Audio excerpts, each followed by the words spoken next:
There's a line to a quarry at the end of Thomas's branch. It goes to some distance along the road. Thomas was always very careful to whistle here, in case anyone was coming.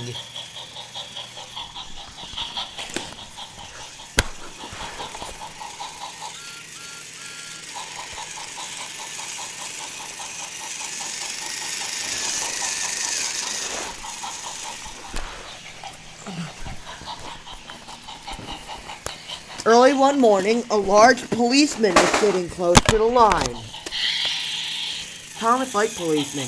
He had been a great friend of the constable who had just retired. Peep, peep, he whistled. Good morning. Thomas expected the new constable will be friendly too, but was sorry to see that he didn't look friendly at all.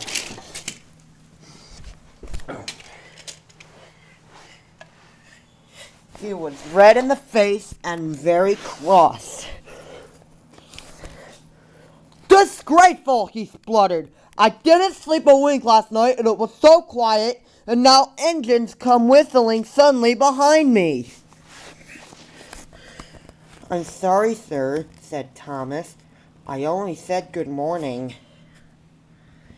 The policeman pointed to Thomas. Where's your cowcatcher? He asked. But I don't catch cows, sir. Don't be funny, snapped the policeman. He looked at Thomas's wheels. No side plates either. And then he wrote in his notebook. Engines going on public road must have their wheels covered and a cowcatcher in front to protect people and animals from being dragged under the wheels as they stray onto the line. You haven't, so you are dangerous. Rubbish, said Thomas's driver. We've been along here hundreds of times and never had an accident. That makes it worse, the policeman answered. He wrote regular lawbreaker in his book.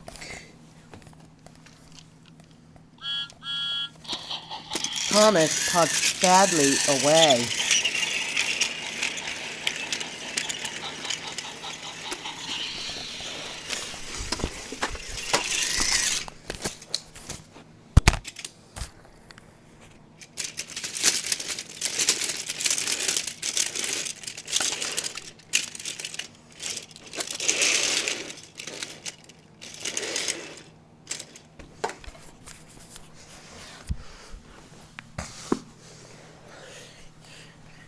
The fat controller was having breakfast. He was eating toast and marmalade. The butler came in. Excuse me, sir, he said. You are wanted on the telephone. Bother that telephone, said Sir Topham Hatt.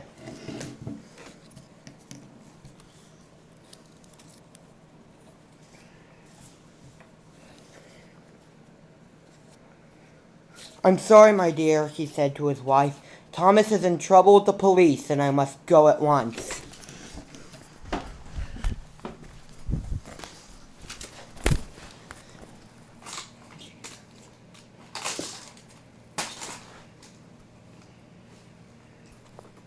At the station, Thomas's driver and fireman told the fat controller what had happened.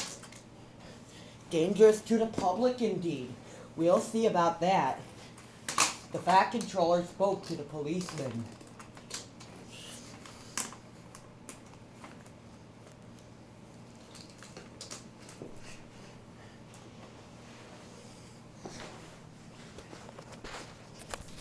But however much he had argued with him, it was no good. The law is the law, he said, and we can't change it. The fat controller felt exhausted. I'm sorry, driver, he said. It's no use arguing with policemen. We will have to make those cowcatcher things for Thomas, I suppose. But everyone will laugh, sir, said Thomas. They'd say I look like a tram. The fat controller stared. And then he laughed.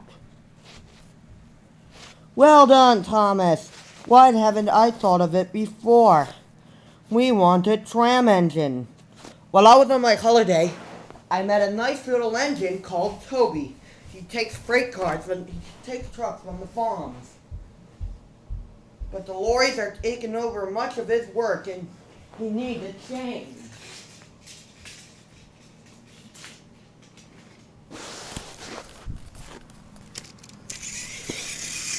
He has cow catchers and side plates. I'll write to his superintendent at once.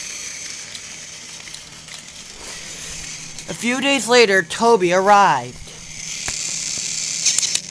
"That's a good engine," said Sir Topham Hatt. "I also heard that you brought your coach, Henrietta." "Did you mind?" said Toby. "Did you mind?" The station master wanted to use her as a hen house, and that would never do." "No, indeed," said Sir Topham Hatt. "We could not allow that."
Toby then made the silly freight cars behave even better than Thomas did.